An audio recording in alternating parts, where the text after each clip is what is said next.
Մեր երկիրը պետք է լինի բաց բոլոր այն մարդկանց համար, ովքեր կգան, կծառայեն Հայաստանին, իրենց օգուտը կբերեն։ Մենք նաև գլոբալ ազգ ենք, դա էլ է մեր ինքնության մեջ։ Մենք պիտի լինենք ազգակենտրոն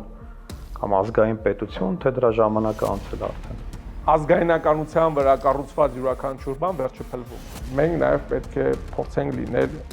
գլոբալ աշխարհում խաղացողներ։ Հայաստանը ինչպես պետք է շահագրգռի Չինաստանին եւ ինչ կարող է առաջարկել ընդհանրապես Չինաստանին։ Հայերը մեծ ցանց են ստեղծել արևելքից արևմուտք։ Այս աշխարհակարգում ընդհանրապես միջազգային իրավունքը դեր չի խաղալու ու չի խաղում։ Չինաստանը մայրս քեզ կարող է ինչ-որ դերակատարություն խաղալ անվտանգության առումով։ Յուրաքանչյուրս մեր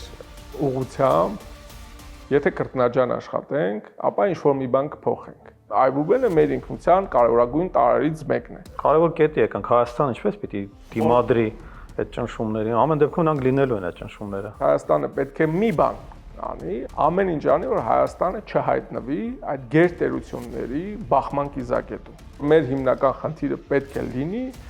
մանևրել եւ թույլ չտալ, որ այդ բախումը տեղի ունենա։ Բայց արդյոք կոտրվում է, շարժում են ինչ-որ բան տեղից, թե մենք դոփում ենք նույնտեղում։ Հայերը միշտ աշխարհի տարբեր մասերը կամրջելու յուրահատուկ դեր են խաղացել։ Ես կարծում եմ, որ մենք սրա վրա պետք է ուշադրություն դարձնենք եւ փորձենք նորից աշխարհը կամրջել